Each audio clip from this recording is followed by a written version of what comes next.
والسابقون الأولون من المهاجرين والأنصار والذين اتبعوهم بإحسان رضي الله عنهم ورضوا عنه.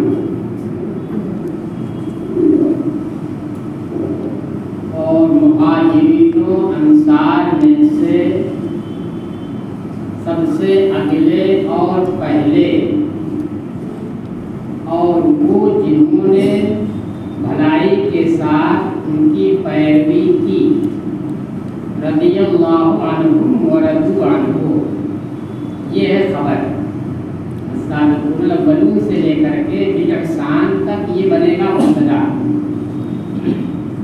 اور پھر رضی اللہ عنہ ورضوا عنہ پورا جملہ یہ بن جائے گا اس کی خبر. مہاجرین و انصار میں سے سب سے اگلے اور پہلے، یعنی جو بالکل ابتدا میں اسلام لائے. اس وقت جب کہ اسلام لانے کا مطلب تھا کہ اپنے خلاف مصیبتوں کو دعوت دینا، اپنے خلاف مصیبتوں کو دعوت دینا جب تھا اس ماحول میں، اس ماحول میں یہ لوگ ایمان لائے، مہاجرین میں سے بھی اور انصار میں سے بھی. والذین اتبعوہم بإحسان، اور وہ لوگ جنہوں نے ان کی پیروی کی بھلائی کے ساتھ، یعنی یہ تو بڑی سابقین تو تھے ہی، اس کے علاوہ اور دوسرے صحابہ جنہوں نے ان کے نقش قدم پر چل کر کے ان کی پیروی کرتے ہوئے بھی اسلام کو گلے لگایا. ان سب کے بارے میں اللہ پر دے رہا ہے کہ اللہ ان سے راضی ہوا اور وہ اللہ سے راضی ہوئی. تو یہ کہ اللہ ان کے اس عمل سے راضی ہے، اور اس کے اوپر اللہ نے جو ان کے لیے جزائے خیر مرتب کر رکھی ہے اس سے یہ لوگ بھی راضی ہیں. اب اس سے مراد کون لوگ ہیں؟ السابقون الاولون من المہاجرین والانصار. دیکھیے اس کے بارے میں متعدد اقوال ذکر کیے ہیں. سابقین اولین مہاجرین میں سے کون ہے اور انصار میں سے کون ہے؟ ایک قول یہ ہے کہ اس سے مراد وہ سارے مسلمان ہیں مہاجرین و انصار میں سے جنہوں نے دونوں قبلوں کی جانب رخ کر کے نماز پڑھی. اس کا مطلب یہ ہوگا کہ پہلا قبلہ جب تھا 16-17 مہینے تک وہی تھا نا، 16-17 مہینے تک سرکار علیہ السلام نے بیت المقدس کی جانب رخ کر کے نماز پڑھی. تو اس قبلے کا بھی استقبال کیا، اس کے بعد تعبیر قبلہ ہوا تو اس کا بھی استقبال کیا. تو جن لوگوں نے دونوں قبلوں کا استقبال کرتے ہوئے نماز پڑھی ہے وہ سارے لوگ سابقین اولین میں سے. یہ کب ہوگا؟ جبکہ پہلے ایمان لائے تھے تب نا، پہلے 16-17 مہینہ پہلے کا جو پیریڈ ہے کم سے کم اس میں ایمان لائے، تب صادق آئے گا کہ اس کی جانب بھی یہ رک کر کے نماز پڑھی اور اس کے بعد تو جو زندگی ہے اس میں تو پڑھی نہیں دوسری جانب رک کر کے. اور اگر دونوں قبلوں کا استقبال نہیں کیا ہے تو پھر اس کی دو صورت ہو سکتی ہے. ایک تو یہ ہے کہ پہلے کا کیا دوسرے کا نہیں کر پائے، انتقال کر گئے، وہ بھی اس میں شامل. پہلے کا کیا دوسرے کا نہیں کیا، دوسرے کا نہ کرنے کا مطلب یہ ہے کہ موقع ہی نہیں ملا. موقع ملتا تو اس کا کرتے، تو اس کا مطلب حکومت انہوں نے دونوں کا کیا. تیسرے جنہوں نے دونوں کا استقبال کیا تو حقیقتاً جنہوں نے دونوں کا استقبال کیا وہ بھی شامل ہوں گے، اور حکمن جنہوں نے استقبال کیا وہ بھی شامل ہوں گے. اور حکمن کا مطلب یہی ہے کہ پہلے کا استقبال کیا، دوسرے کا وقت آنے سے پہلے دنیا سے چلے گئے، لیکن ہوتے تو تب بھی وہ کیا کرتے اس کا بھی کرتے.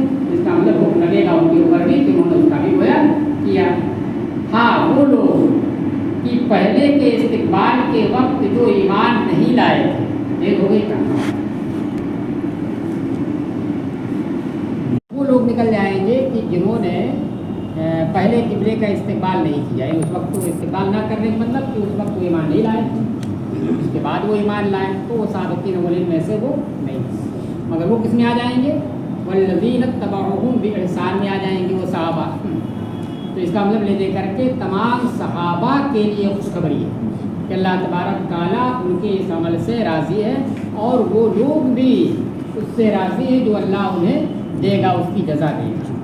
وَأَعَدَّ لَهُمْ جَنَّاتٍ تَجْرِي مِنْ تَحْتِهَا تحتہا الانہار خالدین فیہا، اور اللہ نے ان کے لیے ایسے باغ تیار کر رکھے ہیں جن کے نیچے نہریں رواں ہوں گی، جس میں وہ ہمیشہ ہمیشہ رہیں گے، پھر اس کے بعد فوت ہونا نہیں ہوگا۔ ذالک الفوز العظیم، اور یہی بڑی کامیابی ہے کہ جس کے لیے جنت ہو جائے تو یہی اس کے لیے بڑی کامیابی ہے۔ دنیا کے اندر کچھ بھی اس نے تکلیفیں جھیلی ہوں، برداشت کی ہوں، تو وہ سب بھول جائے گا آدمی، جب وہ ملے گا تو سمجھے گا کہ یہ سب سے بڑی کامیابی ہے۔ تو ایک تو قول یہ ہو گیا کہ اس سے مراد کون ہوں گے؟ سابقین اولین سے وہ ہو گئے جنہوں نے دونوں قبلوں کا استقبال کیا، اور دوسرا قول یہ ہے کہ اس سے مراد وہ لوگ ہیں جنہوں نے غزوہ بدر میں شرکت کی، وہ سب کے سب اس میں آ جائیں گے، سابقین اولین میں سے آ جائیں گے۔ اور تیسرا قول بھی ہے، تیسرا قول ہے کہ جنہوں نے بیعت رضوان میں شرکت کی، وہ سب کے سب اس میں آئیں گے۔ اور انصار میں سے وہ لوگ جنہوں نے پہلے بیعت کی، پہلے 7 لوگوں نے کی تھی، پھر اس کے بعد 70 لوگوں نے کی تھی۔ جب حج کرنے کے لیے آتے تھے تو سرکار تبلیغ فرماتے تھے، تو جسے بیعت عقبہ اولیٰ اور بیعت عقبہ ثانیہ کہتے ہیں۔ تو بیعت عقبہ اولیٰ میں 7 لوگ تھے اور پھر اس کے بعد 70 لوگ تھے، وہ لوگ مراد ہیں سابقین اولین میں سے۔ وَمِمَّنْ حَوْلَكُمْ مِنَ الْأَعْرَابِ مُنَافِقُونَ وَمِنْ أَهْلِ الْمَدِينَةِ مَرَدُوا عَلَى النِّفَاقِ لَا تَعْلَمُهُمْ نَحْنُ نَعْلَمُهُمْ، اور تمہارے ارد گرد بسنے والے بدوؤں میں سے کچھ منافقون یہ مبتدأ مؤخر ہے، ممن حولکم یہ خبر مقدم، من حولکم کیا بنے گا؟ خبر مقدم، اور من الاعراب جو ہے یہ من کا بیان، ان میں سے جو تمہارے ارد گرد ہیں، یعنی مدینہ کے ارد گرد دیہات میں صحرا میں جو لوگ آباد ہیں وہ کون ہے؟ اعراب ہیں۔ کون ہے؟ اعراب، سارائی لوگ۔ تمہارے ارد گرد بسنے والے بدوؤں میں سے کچھ منافق ہیں، ومن اہل المدینۃ، اور مدینہ والوں میں سے بھی کچھ منافق ہیں۔ کیسے منافق ہیں؟ اب اسی منافقون کی خبر صفت آ رہی ہے مردو سے۔ دیکھیے تو ترکیب کس طرح سے ہو جائے گی؟ ومن اہل المدینۃ کا عطف یہ بھی خبر ہے، یہ خبر مقدم ہے، اور اس کا عطف کس کے اوپر ہوگا؟ ممن حولکم من الاعراب کے اوپر، ممن حولکم من الاعراب ومن اہل المدینۃ، ومن اہل المدینۃ منافق۔ اس کا مطلب کیا ہو گیا کہ کچھ بدوؤں میں سے بھی، مدینہ کے ارد گرد بسنے والے لوگوں میں سے بھی کچھ منافق ہیں، اور تمہارے اس شہر کے اندر بسنے والے لوگوں میں سے بھی کچھ منافق ہیں۔ کیسے منافق ہیں؟ ایسے منافق ہیں کہ تمہیں ان کے نفاق کا پتہ ہی نہیں چلتا۔ مردو علی النفاق، مردہ یمردو کا اصل معنی ہوتا ہے چکنا ہونا، مردہ یمردو کا معنی چکنا ہونا، ایک معنی مارد ہوتا ہے، سرکس کے معنی بھی ہوتا ہے، وہ معنی یہاں نہیں، معنی بھی ہوتا ہے نا، شیطانی مارد آیا، مارد اس کا بھی مادہ ہی ہے، میرے داد، مگر وہ معنی نہیں، یہ وہ ہے کہ جس سے امرد آیا۔ امرد کا مطلب جس کے داڑھی نہ ہو، داڑھی موچھ نہ ہو، تو امرد کا مطلب کیا ہو گیا؟ صاف، چکنا۔ جردن مردن، اجرت امرد کی جمع کیا آئے گی؟ جردن مردن۔ جنتیوں کے بارے میں کہ جنتی کیسے ہوں گے؟ جردن مردن ہوں گے، ان کے داڑھی اور بال نہیں ہوں گے۔ چلیے، مردو علی النفاق، تو یہاں پر جو آیا ہے اس کا مطلب کیا ہو گیا؟ پختہ، ماہر، وہ نفاق کے اوپر پختہ ہیں، ماہر ہیں، تماہر، مردو تماہر، اتنے ماہر ہیں کہ وہ اپنی چالاکی کی وجہ سے بالکل ظاہر نہیں ہونے دیتے۔ بہت سارے لوگ ہوتے ہیں نا، صاف جھوٹ بولیں گے، لیکن ان کے انداز سے آپ پکڑ نہیں پائیں گے کہ جھوٹ بول رہا ہے، اور کچھ ایسے ہیں جو پتہ چل جاتا ہے جھوٹ بول رہا ہے، تو وہ جو ایسا بولے کہ پتہ نہ چلے تو وہ کیا ہے؟ مردہ علی الکذب ہے۔ تو اسی طریقے سے کچھ منافقین جیسے جاسوس نہیں ہوتے ہیں، جاسوس ہوتے ہیں، نہیں پتہ چل پاتا ہے کہ یہ جاسوس ہیں، وہ آپ سمجھتے ہیں کہ تو ہماری ہی سوسائٹی کے آدمی، ہمارا ہی معاشرے کے ایک آدمی ہے، اور پھر اس سے آپ ساری رات کی بات اگل دیتے ہیں، بتا دیتے ہیں۔ تو یہ مردو علی النفاق، اور تمہارے ارد گرد بسنے والے بدوؤں میں سے کچھ ایسے منافق ہیں اور کچھ شہر کے لوگوں میں سے ایسے منافق ہیں جو نفاق کے اوپر پختہ ہیں، نفاق میں ماہر ہیں، نفاق پر پختہ ہیں، نفاق میں ماہر ہیں، اتنے ماہر ہیں کہ لا تعلمہم، کہ آپ اتنے ہوشیار ہونے کے باوجود انہیں نہیں جان پاتے ہیں کہ یہ نفاق کر رہا ہے۔ دیکھو صاف صاف قرآن کہہ رہا ہے، کیا کہہ رہا ہے قرآن؟ لا تعلمہم، سرکار کو خطاب کرتے ہیں کہ آپ انہیں نہیں جان پاتے کہ یہ نفاق کر رہا ہے، حالانکہ نفاق ہے ان کے دل کے، لیکن اللہ کیا کہہ رہا ہے کہ اتنے چال باز ہوا ہے کہ آپ کے سامنے آئیں گے آپ جیسے، ان کے پاس جائیں گے ان کی جیسی، اتنی صفائی کے ساتھ وہ کریں گے کہ آپ اتنے ہوشیار اور زیرک ہونے کے باوجود پکڑ نہیں پاتے ہیں کہ اس کے دل کے اندر نفاق یہ ہمارا نہیں، یہ ان کا، نہیں پکڑ پاتے۔ نحن نعلم، ہم جانتے ہیں، ہم تو سب کچھ جانتے ہیں، لیکن اس میں صاف صاف کہا گیا نا کہ آپ انہیں نہیں جان پاتے۔ کیسے جان پائیں گے جب اللہ بتائے گا نہیں نا اس طرح کی بات، یا کہ وہ خود ہی بتا دے، یا وہ خود ہی بتا دے، کہیں سے اشارہ مل جائے کہ یہ تو ہمارے پاس ہماری ہے اور ان کے پاس ان کی کر رہا ہے۔ لا تعلمہم نحن نعلمہم، ہم انہیں جانتے ہیں کہ یہ نفاق اپنے دلوں کے اندر رکھے ہوئے ہیں۔ سنعذبہم مرتین، تو ہم انہیں 2 مرتبہ عذاب دیں گے، ایک مرتبہ رسوائی کی، اس عذاب سے مراد دنیا کا عذاب، کیونکہ آخرت کے عذاب کی بات آگے آ رہی ہے۔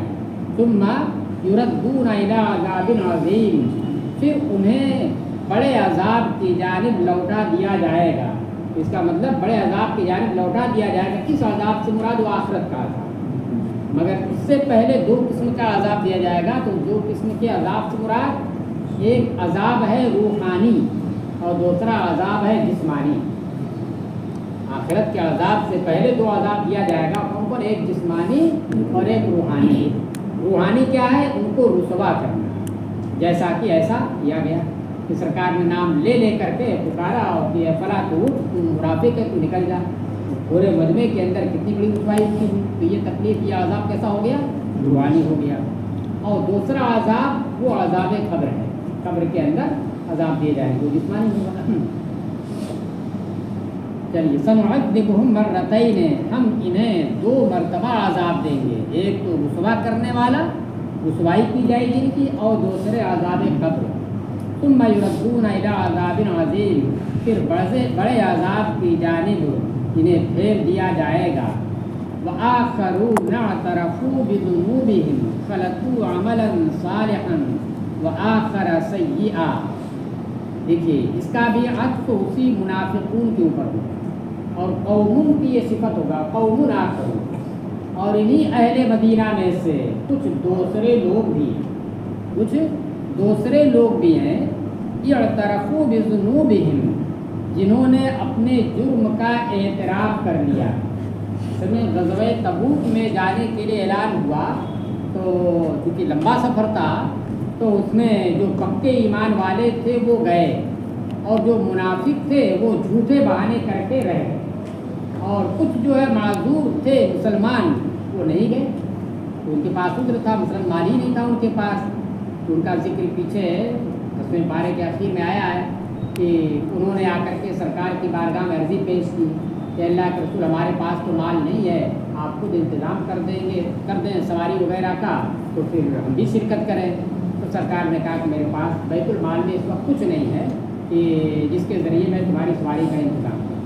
تو وہاں سے وہ روتے ہوئے آئے، کیا ہے وہ مال خوالف، کیا ہے اس سے پہلے کیا ہے؟ تفید من الدمع، تو آخری صفحہ دیکھیے، تفید من الدمع آیا کہیں؟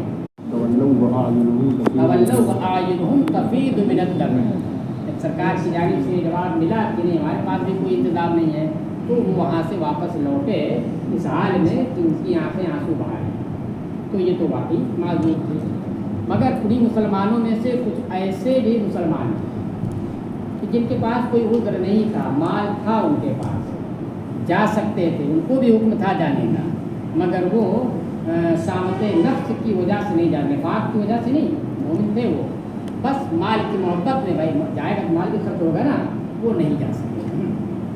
لیکن اب جب سرکار ادھر سے تشریف لائے، واپس آیا لشکر اسلام، تو ان لوگوں کو اپنی غلطی کا اعتراف ہو گیا، ان لوگوں کو اپنی غلطی کا اعتراف ہو گیا کہ ہم نے بہت بڑی غلطی کی، ہمارے پاس کوئی عذر نہیں تھا، پھر بھی ہم نے صرف مال کی محبت میں تخلف کو اختیار کیا، تخلف عن الجہاد، ہم وہاں سے جہاد سے پیچھے رہ گئے۔ تو اسی کا ذکر ہے، انہوں نے اعتراف کر لیا، اعتراف اس طرح سے کیا 10 لوگ تھے وہ، اور پھر جب اعتراف کیا تو ان میں سے 7 لوگ ایسے تھے کہ جنہوں نے اپنے آپ کو مسجد نبوی کے ستونوں میں رسی سے باندھ لیا کہ جب تک سرکار ہمیں نہیں کھولیں گے تب تک ہم نہیں کھلیں گے، تب تک نہ کھلنے کا مطلب یہ نہیں کہ نماز کے لیے نہیں، نماز کے لیے، بشری حاجت کے لیے، کھانے پینے کے لیے تو کھلیں گے یہ، لیکن اس کے علاوہ دیگر کاموں کے لیے ہم اسی میں بندھے رہتے ہیں۔ تو یہ انہوں نے طے کر لیا اور اپنے آپ کو اس میں باندھ لیا اور اپنے جرم کا اعتراف انہوں نے کر لیا، تو اسی کا ذکر ہے۔ وہ آخرون ہے، وہ قوم آخرون، اور اہل مدینہ میں سے کچھ دوسرے لوگ بھی ہیں، اعترفوا بذنوبہم، جنہوں نے اپنے جرموں کا اعتراف کر لیا ہے، یعنی نادم ہے اس کے اوپر، وہ شرمندہ ہیں۔ خلطوا عملا صالحا وآخر سیئا، انہوں نے کچھ عمل صالح اور کچھ دوسرے برے عمل مخلوط کر دیے، یعنی اچھے کام بھی کیے ہیں اور برے کام بھی وہ کیے ہیں۔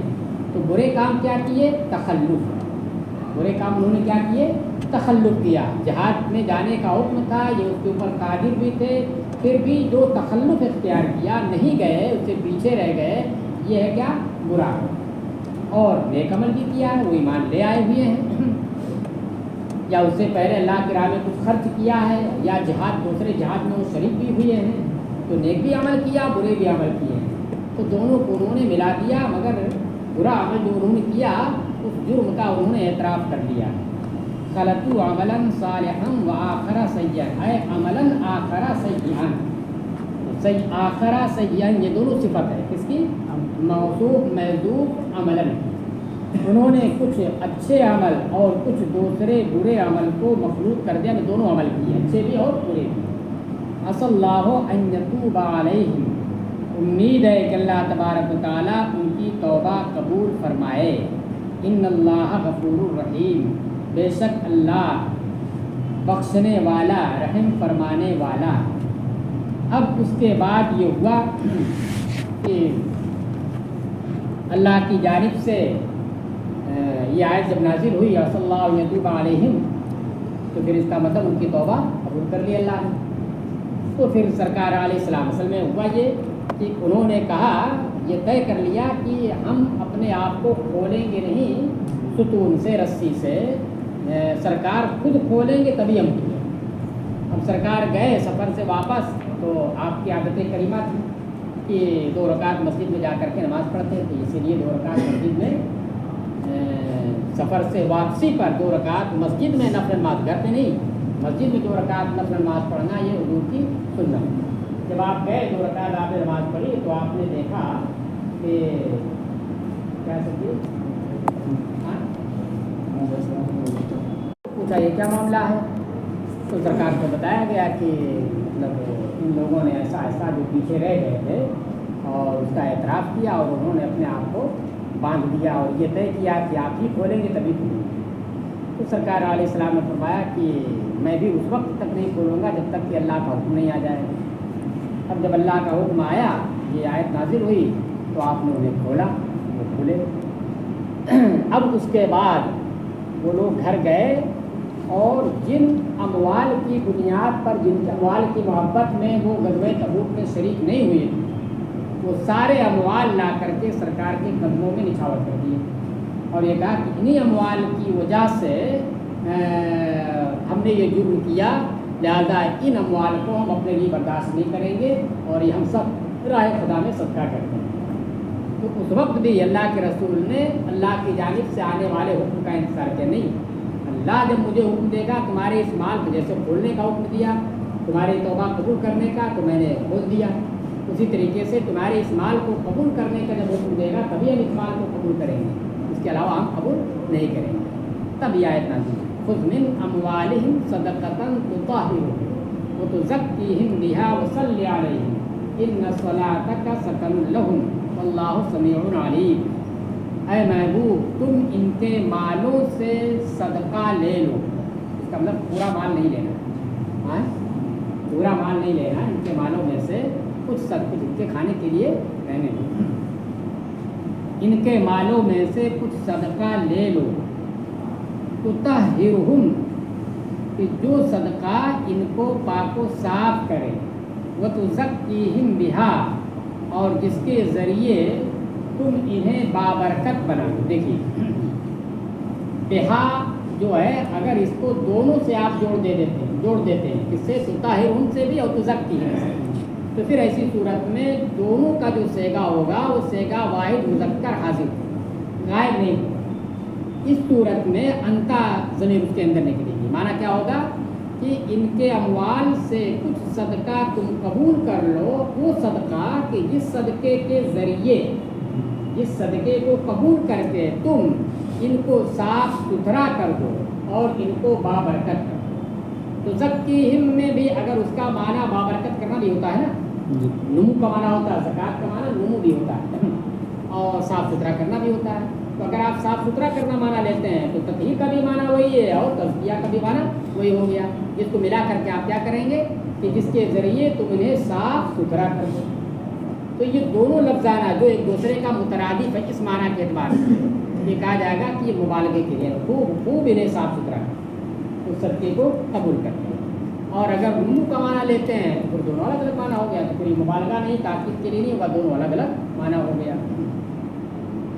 چلیے, اور اگر بہا کو تطہرہم سے نہیں جوڑ رہے ہیں تو پھر اس میں اس بات کا احتمال ہے کہ واحد مؤنث غائب کا صیغہ بھی ہو سکتا ہے اور واحد مذکر حاضر کا بھی صیغہ ہو سکتا ہے. واحد مؤنث غائب کا صیغہ ہوگا تو معنی کیا ہوگا, ان کے اموال میں سے کچھ وہ صدقہ قبول کر لو جو صدقہ انہیں صاف ستھرا کر دے اور جس صدقے کے ذریعے تم انہیں بابرکت کر دو, یعنی ان کے مال کو بھی بابرکت کر دو اور انہیں بھی.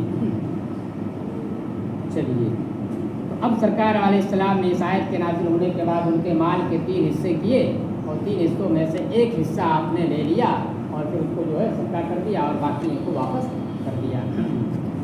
تو اس اعتبار سے اس صدقے سے مراد کیا ہے, وہی گناہوں کا کفارہ. انہوں نے جو جرم کیا تھا اس جرم کا یہ کفارہ, اللہ نے توبہ قبول کر لی اور مزید یہ صاف ستھرے پاک ہو جائے تو خود ان کے لیے وہ صدقہ اور خیرات کریں تاکہ ان کی سچائی کے اوپر دلالت بھی ہو جائے, سچائی کے اوپر کہ اسی کی وجہ سے یہ برا عمل ان کی جانب سے سرزد ہوا. تو اب یہ دیکھا جائے کہ اس سے نفرت کر رہے ہیں یا نہیں کر رہے ہیں. تو اگر اس سے نفرت کر رہے ہیں تو پھر بالکل بات واضح ہو جائے گی کہ انہوں نے سچی توبہ کر لی ہے. اچھا, اس اعتبار سے یہ اس گناہوں کے کفارے کے طور پر جو صدقہ دیا جائے وہ صدقہ مراد ہو جائے گا. اور اس میں اس بات کا بھی احتمال ہے, بعض حضرات یہ بھی کہتے ہیں کہ اس صدقہ سے مراد وہ زکوٰۃ, صدقہ سے مراد کیا ہے, زکوٰۃ. چلیے, زکوٰۃ کے بیان میں حضور صدور شریعہ نے اس آیت کو بھی پیش کیا اور جہاں بہت ساری آیتیں پیش کی ہیں تو اسی میں سے عقیم الصلاۃ وآتوا الزکوٰۃ پیش کیا, تو اس آیت کو بھی وہاں پر پیش کیا, تو اسی دوسرے احتمال کی دیا. وصلی علیہم اور ان کے لیے دعا کر دو, ان کے لیے یعنی صدقہ قبول بھی کرو اور پھر ان کے لیے دعا بھی کرو, ان کے مال میں برکت کی, ان کی عمر میں برکت کی, ان کے خیر و صلاح کی, تم ان کے لیے دعا کر دو. ان صلاتک سکن لہم, بے شک تمہاری دعا ان کے لیے باعث تسکین ہے. سرکار کی دعا جسے مل جائے تو اس کے لیے تو سکون کا باعث ہے کہ سرکار نے مجھے دعا دے دی. دیکھیے, اسی وجہ سے یہ ہے کہ سرکار علیہ السلام کی بارگاہ میں جب کوئی صدقہ پیش کرتا, کوئی مال لا کر کے صدقے کے طور پر پیش کرتا تھا تو حضور اسے قبول کرتے اور قبول کرنے کے بعد پھر اسے آپ دعا دیا کرتے. اللہم صلی علی آل فلاں, اے اللہ تو اس کے اوپر رحمت نازل فرما. اسی وجہ سے یہ امت کے لیے بھی یہ بات سنت ہے کہ جو محسنین ہیں, زکوٰۃ فطرے یا صدقات وصول کرنے والے, جب ان کے سامنے کوئی صدقہ کرنے والا اپنا صدقہ لا کر پیش کرے تو سنت یہ ہے کہ وہ جو صدقہ محسر ہے وہ کیا کرے, اسے دعا دے, جزاک اللہ خیرہ, اللہ تمہارے مال میں برکت دے, اس طرح کی دعا دے. یہ اسی آیت میں آیا کہ سنت, اور دیتے بھی ہیں لوگ. ہاں جب کم ملتا ہے تو نہیں دیتے، ہاں تم ناراض ہو جاتے ہیں، نہیں ہے نہیں دیتے تم ناراض ہو جاتے ہیں۔ گزشتہ سال 10,000 دیا تھا، اس سال میں 1,000 تھما دیا، تو جھگڑا وڑا کر کے آ جائیں گے، اس کو دعا کیا دیں گے؟ غلط ہے، اس کی حیثیت کی 10,000 دے رہی کہ 10,000 دیا اس نے، اس مرتبہ اس نے کہیں اور خرچ کر دیا ہوگا، کسی اور زیادہ کو زیادہ مستحق پایا ہوگا، اس نے اس کو دے دیا۔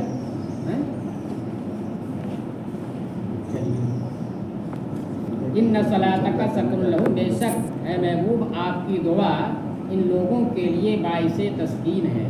واللہ سمیع علیم، اور اللہ سننے والا سب کچھ جاننے والا ہے۔